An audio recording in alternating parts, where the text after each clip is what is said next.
할렐루야. 살아계신 하나님을 찬양합니다. 하나님 말씀 위하여 다시 한번 기도하기를 원합니다. 자비로우신 주님, 저희들이 종료주일을 맞아 우리 주 예수 그리스도의 놀라운 은혜를 다시 한번 기억하며 살아계신 하나님께 예배 드린다고 하는 예배의 본질이 무엇인가 생각하는 시간 갖기를 원합니다. 이 말씀 축복하셔서 은혜 베푸시고 부활절을 맞는 우리의 마음속에 살아계신 하나님을 온전히 바라보는 참 신앙을 허락하시옵소서. 감사드리며 예수님의 이름으로 기도드리옵나이다. 아멘. 오늘 처음 오신 분 환영하고요. 축도 후에 인사 말씀 좀 하시면 좋겠습니다. 두 분 오셨는데 감사드립니다. 오늘 하나님께서 저와 여러분에게 주시는 말씀은 요한복음 4장 10절로 19절의 말씀입니다. 제목은 영과 진리로 예배하십시오. 영과 진리로 예배하십시오 라고 하는 제목을 가지고 살아계신 하나님의 말씀을 전하기 원합니다. 우리 사랑하는 일본 비전교회 성도 여러분, 봄이 되었네요. 그죠? 봄비가 내리네요. 어제 어떤 분이 산에 가신 모양이에요. 진달래꽃인가요? 사진을 보내주셨는데 너무 좋더라고요. 겨울이 지나면 봄이 오죠. 언제나 춥고 언제나 그러한 겨울만은 아닙니다. 봄이 오듯이 우리의 인생길도 이렇게 코로나의 사태로 어렵고 힘들지만은 참으로 어려운 시대를 우리는 살고 있습니다. 하지만 어느 분은 이야기하기를 이 포스트 코로나가 지나가는 그때에는 이 세상의 모든 것들이 바뀔 것이다. 물론 어렵고 힘든 부분도 있지만은 그러나 전 인류가 새로운 공동체로서, 인류 공동체로서 힘을 모으고 또 함께하는 그 시대를 바라보는 분들의 이야기도 있습니다. 세상은 변하고 모든 것은 바뀐다 할지라도 변하지 않고 바뀌지 않는 것이 있습니다. 우리는 그것을 진리라고 이야기합니다. 하나님의 말씀인 진리는 변하지 않습니다. 지난주에 저는 여러분들에게 내 남편을 데려오라는 제목으로 절망적인 삶을 사는 한 여인, 그 사마리아 여인의 부끄러운 모습을, 삶의 그 실체를 드러내시면서 모든 체면과 가면을 벗겨버리고 순전한 마음으로 하나님을 바라볼 때에 하나님께서 그를 사랑하시는 사랑 가운데 은혜를 베푸시고 부끄러운 삶을 벗어던지고 동네에 나아가 보라 내가 그리스도를 만났다, 이분이 메시아가 아니냐 하는 이야기를 드렸습니다. 신앙이란 우리의 삶 속에 나타나는 삶의 그 자체입니다. 본질입니다. 우리가 신앙 따로 살아가는 삶 따로 살면 안 되지요. 오늘은 영과 진리로 예배하십시오 라고 하는 이 제목으로 예배에 대한 말씀을 드립니다. 오늘은 이 수가성 사마리아 여인과 만났던 예수님과의 대화 가운데 클라이막스이며 그 절정인 살아계신 하나님을 온전히 예배하는 삶의 모습, 예배의 본질이 무엇인가 하는 이러한 것들을 여러분들에게 전해드리기를 원합니다. 다음 주는 부활절이기 때문에 4월 한 달은 요한복음을 계속하는 것 좀 잠깐 멈춰두고 부활장이라고 하는 고린도전서 15장의 말씀으로 하나님의 말씀을 또 전하길 원합니다. 하나님은 영이시니 영으로 예배하라고 말씀하십니다. 영과 진리로 예배하라고 이야기합니다. 이 예배가 회복되면은 우리의 삶이 회복됩니다. 교회가 예배가 회복되면은 사회의 모든 질서도 하나님의 은혜 가운데 아침에 동역해가 떠오르면 어둠이 사라지고 어두운 밤에 전깃불을 켜면 어둠이 사라지듯이 모든 아픔과 죄의 저주로부터 오는 가난과 갈등과 또 다툼과 분쟁은 사라지게 됩니다. 우리는 예배를 회복해야만 합니다. 예수님이 오시기 전까지 이스라엘 백성들은 율법에 얽매여 살고 있었습니다. 구약에서 이스라엘 백성들은 온 인류를 대표하고 또 구약에 있는 그 이스라엘 백성들은 오늘날 교회의 성도님들을 대표하는 상징적인 민족입니다.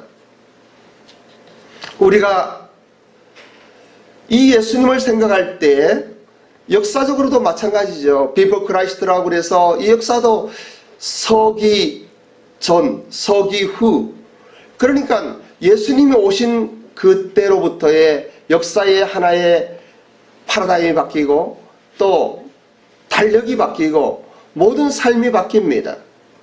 그런데 예수님이 오셔서 하신 가장 큰 일, 가장 소중한 일은 예배를 회복하는 길을 열어주셨다고 하는 것입니다.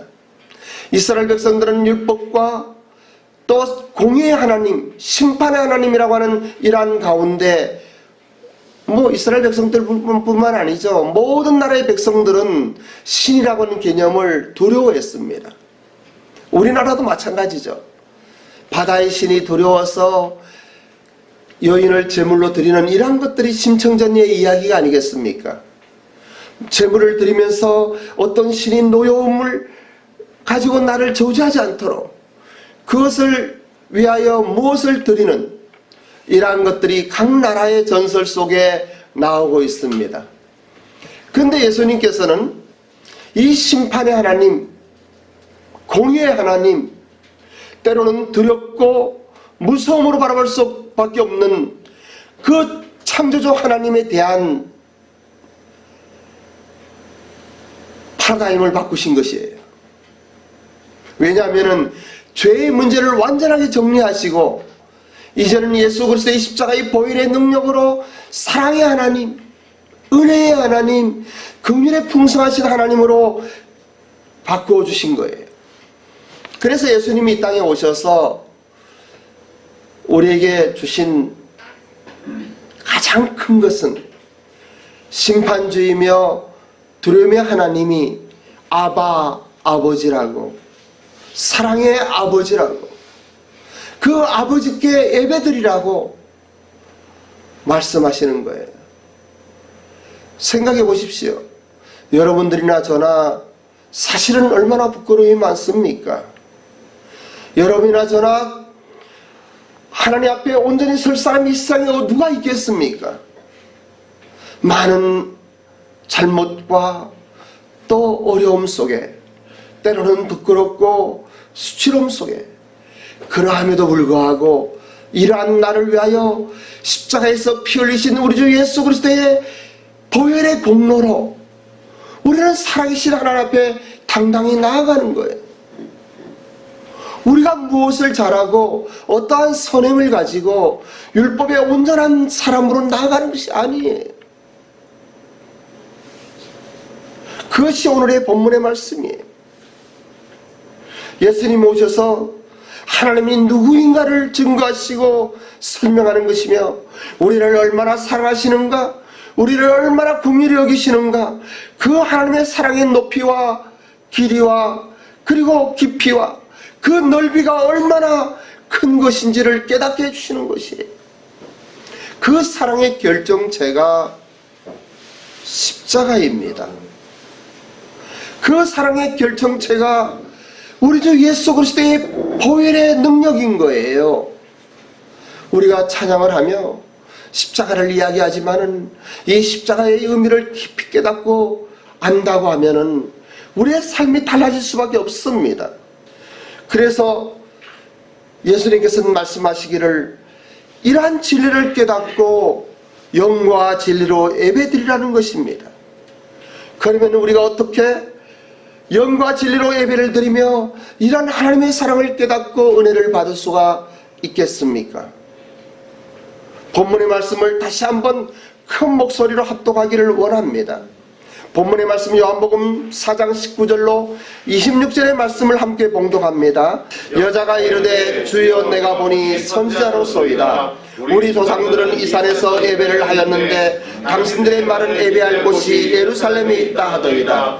예수께서 이르시되 여자여 내 말을 믿으라. 이 산에서도 말고 예루살렘에서도 말고 너희가 아버지께 예배할 때가 이르리라. 너희는 알지 못하는 것을 예배하고 우리는 아는 것을 예배하노니 이는 구원이 유대인에게서 남이라. 아버지께 참되게 예배하는 자들은 영과 진리로 예배할 때가 오나니 곧 이때라. 아버지께서는 자기에게 이렇게 예배하는 자들을 찾으시니라. 하나님은 영이시니 예배하는 자가 영과 진리로 예배할지니라. 여자가 이르되 메시아 곧 그리스도 하는 이가 오실 줄을 내가 아노니 그가 오시면 모든 것을 우리에게 알려주시리이다. 예수께서 이르시되 내가 말하는 내가 그라 하시니라. 이렇게 말씀하십니다. 엄청난 이야기예요. 사랑하는 1번 비전교회 성도 여러분, 이러한 말씀을 들을 때 여러분들 가슴에 뭉클하며 감격이 밀려오지 않습니까? 이 여인은 그 인생이 완전히 달라졌습니다. 삶이 변화되었습니다. 참된 하나님 아버지를 아는 그 순간 그녀의 모든 수치스러운 삶과 그녀의 모든 아픔과 모든 상처는 치유받은 거예요. 오늘 이 시간 이러한 치유의 은혜가 여러분들에게 임하기를 원합니다. 아멘. 여러분들이 어떠한 삶을 살더라도 어떠한 환경에 있다 할지라도 이 살아계신 하나님의 은혜의 말씀 속에 새 힘을 얻기를 원합니다. 아멘. 사마리아 사람들은 그리심산이라고 하는 곳을 예배 처소의 중심으로 삼고 있었습니다. 사마리아의 성은 북방 이스라엘의 수도입니다. 남북으로 분단된 우리나라로 말하면은 북한에 있는 평양과 같은 곳입니다. 12지파 중에 에브라임 지파의 사람들과 10지파가 나와서 따로 독립하여 나라를 세웠습니다. 그리고 사마리아를 그들의 수도로 삼고 이스라엘 이름이라고 하는 이름으로 그들은 나름대로의 신앙을 지키고 있었습니다. 그런데 남방에 있는 유다 왕국에 예루살렘의 성전이 있는데 그 성전에서 함께 예배를 드리려고 하니까 이들이 거절을 했어요. 그래서 그들은 그리심산이라고 하는 곳에 예배 처소를 만들었습니다. 참으로 어떠한 의미에서는요, 예배 드릴 장소가 이 예루살렘 성전이라고 하는 정통적인 성전이 있는데 그곳에 함께 예배를 드리려고 하는데 못하게 하는 거예요. 또 스룹바벨이라고 하는 이 제2 예루살렘 성전을 건축할 때 우리도 힘을 모아서 함께 건축하겠다고 하니까 유대 사람들이 거절을 했어요. 그러니까 어느 날 이 사마리아 성 사람들은 죽은 사람은 이 저주받은 그 부정한 이러한 것으로 보거든요. 근데 죽은 사람의 시체에 그 태운 죄를 예루살렘 성에 뿌리기도 하고 이란 민족적 같은 민족임에도 불구하고 엄청난 갈등을 많이 겪고 있었어요. 마치 우리나라가 일본과 위안부의 문제가 나오고 독도의 문제가 나오고 식민정책의 어떤 이야기들이 나오면은 다투고 이란 정도가 아니에요. 이러한 것들은 그리 큰 거 아니에요. 이들은 본질의 문제예요. 그러니까 그리심산에 성전을 만들었어요. 그리고 그들은 이야기하기를 이 그림산은 사실은 모세가 축복한 축복의 땅입니다. 그리고 아브라함이 예배를 드린 곳이에요. 야곱이 예배를 드린 곳이에요.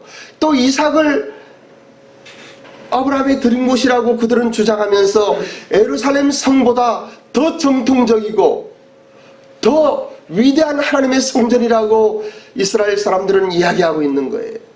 이 사마리아 사람들은 그런 가운데 유대 사람들과 예루살렘과의 다툼 속에 갈등을 가지고 있었어요. 예수님이 선지자인 것을 안 이 여인은 이러한 것들을 묻기 시작합니다. 우리 조상들은 이 산에서 예배를 드렸는데 당신들은 예루살렘에 있다 하더이다. 우리는 전통적으로 그리심산에서 예배를 드려왔는데 유대인 당신들은 예루살렘에서 예배를 드리라고 합니다. 무엇이 옳습니까? 참으로 궁금한 이야기고 근본적인 이야기이죠. 이 질문을 현대어로 바꿔보면 이렇습니다. 어느 교단이 정통입니까? 어느 교회의 예배가 바른 예배입니까? 또 어느 교회에서 드리는 예배가 진리이며 생명의 예배입니까? 하는 이야기예요. 사실은 우리들도 그러한 궁금증이 있잖아요. 침례교가 옳습니까? 장로교가 옳습니까? 아니면 성결교단입니까? 아니면 오술전 교단입니까? 라고 이야기하는 사람들 있습니다. 목사님들 가운데도 있어요. 그런데 오늘날 이러한 문제를 우리 예수님은 명쾌하게 해결하십니다. 예수께서 이르시되 21절이에요. 여자여 내 말을 믿으라.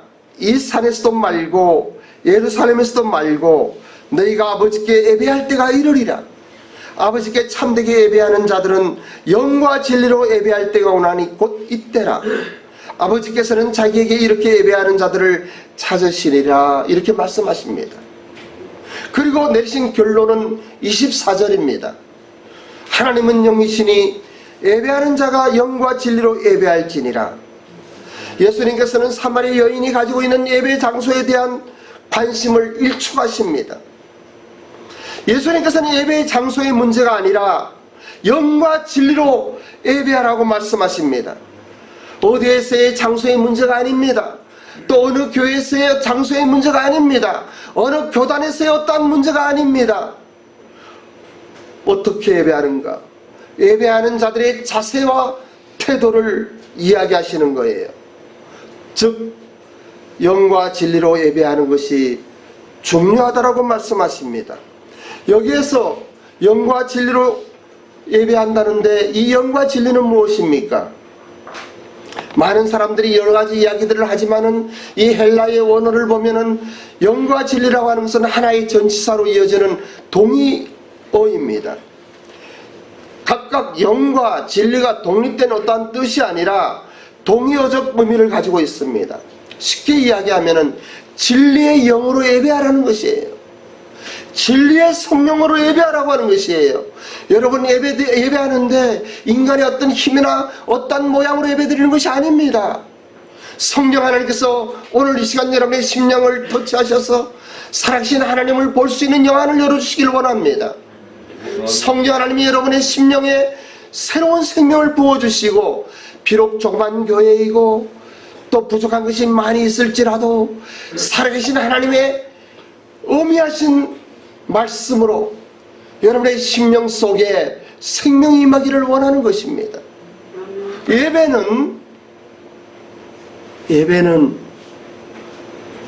아버지, 우리 아버지에게 우리의 마음과 정성을 다하여 드리는 것입니다. 살아계신 하나님과의 만남이에요. 어떤 인간적인 것이 섞여 있을 수 있는 것이 아니에요.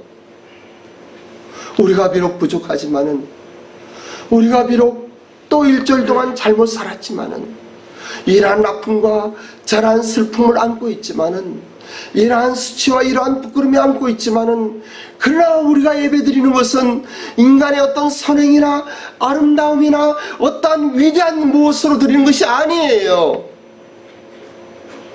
우리를 사랑하셔서 이 땅에 오시고 자신의 생명마저도 드렸던 우리 주 예수 그리스도의 십자가의 보혈의 능력으로 드리는 거예요. 예수님의 이름으로 드리는 거예요.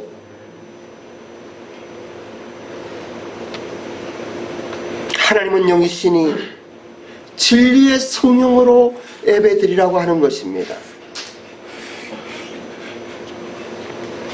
사도 바울은 고린도 교회에 편지하면서 이렇게 말씀하십니다.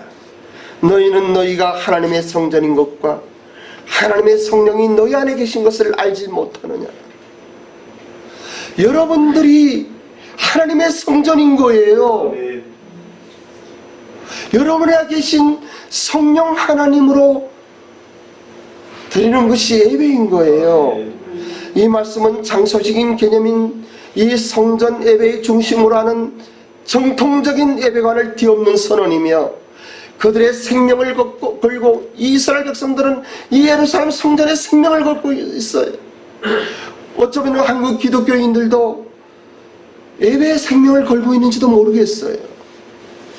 예배당에 생명을 걸고 있는지도 모르겠어요. 큰 예배당을 짓고 교회를 짓고 이러한 것들은 중요할지도 모르겠어요. 하지만 예수님은 이 하나님의 성전에 대한 혁명적인 선포를 하시는 거예요. 모든 파라다임을 바꾸는 거예요. 너희가 아버지께 예배할 때가 이르리라. 예배의 대상은 아버지라고 하는 것이에요. 창조주 하나님께서는 전능하신 권능의 하나님이십니다. 심판주와 같은 엄격하고 공의로운 하나님이시지만은 이 신약 시대에, 교회 시대에 우리는 그러한 하나님께 예배드리는 것이 아니에요.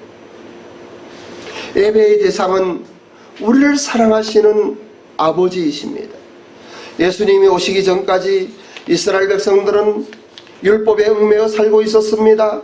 하나님의 율법을 지키지 못하고 살았을 때는 형벌을 면할 수 없다는 무서움과 두려움 속에 살고 있었습니다. 하나님의 이름을 들을 때마다 율법과 공의가 생각나고 언제나 불안과 두려움 속에 떨고 있었습니다. 물론 그렇다고 여러분 마음대로 살으라는 이야기는 아니에요. 여러분 죄 지어도 좋다는 이야기는 아니에요. 여러분의 모든 죄의 문제가 해결되었다라고 하는 것이에요. 예수님은 십자가의 대속 제물로 이 땅에 죽으러 오셨습니다. 인간의 죄를 속죄하기 위하여 십자가에 못 박혔습니다. 우리가 이 사랑을 측량할 수 있겠습니까? 이토록 우리를 사랑하신 하나님, 예수님께서 친히 부르신 하나님의 이름은 아버지입니다. 권위와 위엄보다도 사랑과 간용이 있고 이해가 있고 우리의 어떠한 슬픔도 함께 하시며 우리의 삶 속에 동행하시기를 원하시는 성령 하나님, 그 하나님 아버지입니다. 어떤 경우에도 끊을 수 없는 혈육 관계의 깊은 애정이 있는 부자지간의 관계성이 배어있는 성호입니다. 아버지입니다. 우리의 아버지입니다. 예수님께서 우리를 위하여 이뤄놓으신 영광의 사역을 한마디로 정리하라 그러면은 공의의 하나님을 아바 아버지로 바꾸는 거예요. 그러기에 우리의 연약함과 허물이 있는 그대로 하나님 앞에 나아갈 수가 있는 것이에요. 국률에 풍성하신 하나님께 용서를 구하며 다시 한번 힘을 얻고 생명을 얻고 힘있게 일어나는 것이 예배인 거예요. 아멘. 하늘나라는 우리의 공로로 가는 길이 아니라 십자가의 은혜로 갑니다. 우리의 하나님과의 밀접한 관계는 어떠한 그 조건이 우리에게 있는 것이 아닙니다. 오직 예수 그리스도의 흘리신 보혈의 피로 이루어진 아버지와 아들의 관계요, 또 그러한 신분입니다. 하나님의 사랑과 은혜 때문에 우리의 허물과 잘못에도 불구하고 영원토록 지워지지 않는 그 이름, 그것이 하나님 아버지라고 하는 이름입니다. 아버지는 아들을 한시도 그 눈길을 떼어놓을 수 없어요. 어린아이가 놀고 있어도 그 노는 모습을 보면서 아버지의 마음, 어머니의 마음은 내 자식들에게 있는 것이에요. 여기 할머니들이 계시니까 할머니는 더하죠. 손자 손녀를 바라보는 그 따뜻한 마음, 그 마음이 우리 하나님 아버지의 마음이에요. 전능하사 천지를 만드신 하나님 아버지를 내가 믿사오며라고 하는 이 사도신경을 고백할 때마다 천지를 만드신 분이 하나님이라는 것과 그 하나님을 내가 믿는다고 고백하는 것이에요. 언제나 이 전능하신 하나님을 찬양하며 있지만은 사실 우리는 삶 속에 그 창조주 하나님을 경험하기가 힘들어요. 직접 본 적이 있습니까? 어떻게 체험하신 적이 있습니까? 손으로 그 하나님을 만져보셨습니까? 이 세상의 지식과 이 세상의 어떤 삶 가운데 우리가 그 하나님을 경험하기란 참으로 어려워요. 그러나 창조주 하나님을 부르는 우리의 우리의 고백 속에 전능하사 천지를 만드신 하나님 아버지를 내가 믿사오며라고 하는 이 고백 속에 우리 영혼 깊은 곳으로부터 북받쳐 오르는 감동을 억제할 수는 없는 것입니다. 창조주 하나님께서 나의 아버지가 되시려고 독생자 예수님을 십자가에 못 박으셨습니다. 십자가만큼이나 우리를 사랑하셨다는 것을 여러분 아신다면, 이 십자가에 담긴 깊은 하나님의 사랑을 여러분 아신다면, 또 그것을 믿는다면 여러분의 삶은 바뀔 거예요. 이 엄청난 하나님의 사랑이 우리에게 나타났다고 하는 이 사실, 죄와 사망으로부터 우리를 구원했다고 하는 이 사실, 이것을 참으로 믿는다면 우리의 인생 문제는 완전히 바뀔 거예요. 어떠한 상황 가운데서 절망할 이유가 없습니다. 그래서 우리는 신앙은 경험된 감동이 아니라고 이야기하는 거예요. 기독교 신앙은 당연한 감동입니다. 어떠한 주관적인 감동이 아니라 객관적인 감동인 거예요. 내 마음이 좋을 때는 감동했다가 내 마음이 싫을 때는, 은혜를 받았을 때는 하나님을 찬양하다가 내가 은혜가 떨어지면 그 하나님을 멀리하는 이러한 것들이 아니에요. 이루어진 그 사실에 우리는 깊이 감사하며 살아계신 하나님을 찬양하는 거예요. 예배는 드리고 싶을 때 드리기 싫을 때 안 드리는 것이 아니에요. 바쁠 때 주일 예배 드리지 않아도 되는 것이 아니에요. 내가 하고 싶으면 하고 싫으면 안 하는 그런 것들이 아니에요. 영과 진리로 예배드린다고 하면 여러분들에게 임하는 하나님의 엄청난 축복을 누리게 될 것입니다. 한시도 여러분들에게 눈을 떼지 아니하고 여러분의 삶을 지켜보시는 하나님의 공의로운 그 하나님의 심판적인 그 하나님의 어떠한 것들이 아니라 사랑의 아버지로서 여러분들을 품고 받으시며 여러분의 삶 속에 함께 하시는 그 하나님의 은혜를 누릴 수가 있을 것입니다. 그래서 사도 바울은 로마서 5장에서 이렇게 이야기합니다. 우리에게 주신 성령으로 말미암아 하나님의 사랑이 우리 마음에 부음바 되었다라고 선언하고 있는 것이에요. 우리가 아직 죄인 되었을 때에 그리스도께서 우리를 위하여 죽으심으로 하나님께서 우리에 대한 자기의 사랑을 확증하셨다라고 이야기하는 거예요. 할렐루야. 저는 오늘 본 성경 준비하면서 또 기도하면서 성령 하나님께서 여러분의 영안을 열어주시길 바라는 거예요. 여러분의 마음을 터치하셔서 이 뜻이 무엇인지 신령과 진정으로 예배드리는 우리의 삶의 모습이 어떠해야 하는지 알기를 원하는 거예요. 현대교회에는 이 예배가 감각적으로 흘러가고 있습니다. 그리고 시각적 면이 강합니다. 육신을 즐겁게 하는 의식이 주종을 이루고 있습니다. 이벤트에 많은 관심을 기울입니다. 설교도 재미있게 쇼를 섞어야 인기가 있습니다. 우리의 경험에서 만들어진 심리적이고 사회학적인 것 접근을 하면은 인기가 있고 이해가 되고 뭔가 좋아하고 흔쾌하게 그리고 흥미진진하게 듣고 있습니다. 하나님을 경외하고 예배한다면서 우리의 흥을 위하고 심리적인 기쁨이나 채운다면 참으로 가슴 아픈 일입니다. 우리의 귀와 입 그리고 우리 어떤 감각으로 예배드리는 것이 아니기 때문입니다. 정신적인 스트레스를 해소하면서 거룩하고 위대한 하나님의 예배에 동참한다고 하는 것은 어불성설입니다. 인간의 어떤 감정이나 우리 어떤 즐거움이나 예배드렸다 뭔가 신나고 뭔가 본 것 같고 뭔가 안 것 같고 이러한 혼적인 것들이 예배가 아닌 거예요. 인간 깊숙이는 영이 터치를 받아야 돼요. 이것은 사람이 할 수 있는 것이 아니에요.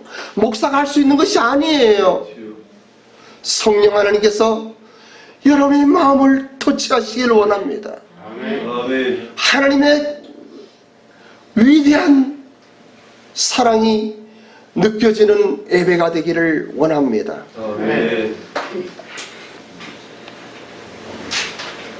아버지께 참되게 예배하는 자들은 영과 진리로 예배할 때가 오나니 곧 이때라. 아버지께서는 자기에게 이렇게 예배하는 자들을 찾으시니라. 하나님은 영이시니 예배하는 자가 영과 진리로 예배할지니라. 이 말씀이 여러분 심령 속에 생명으로 임하기를 원합니다. 기도하겠습니다.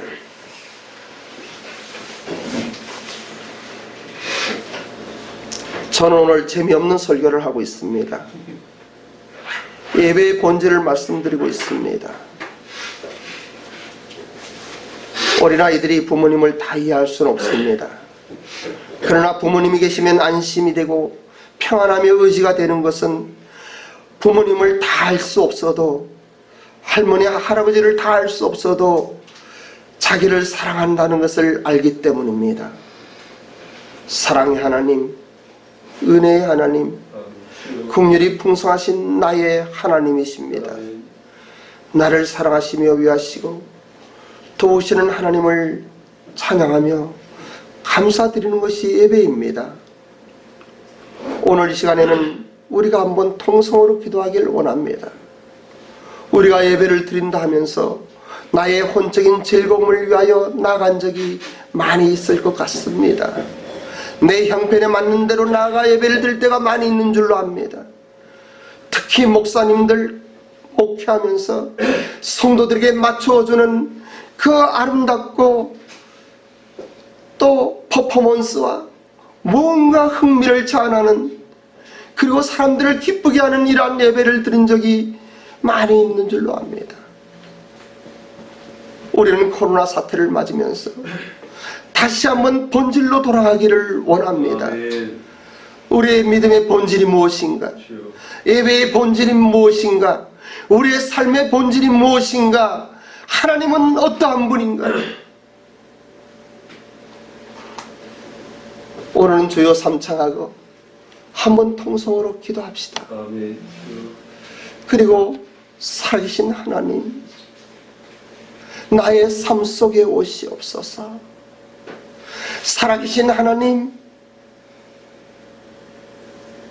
예배의 본질을 회복시켜 주시옵소서.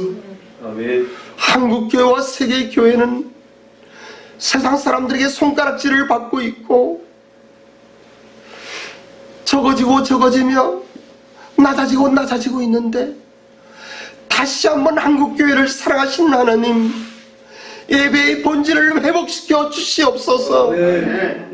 살아계신 하나님을 온전히 예배드리는 신앙인이 예배자가 되게 하시옵소서.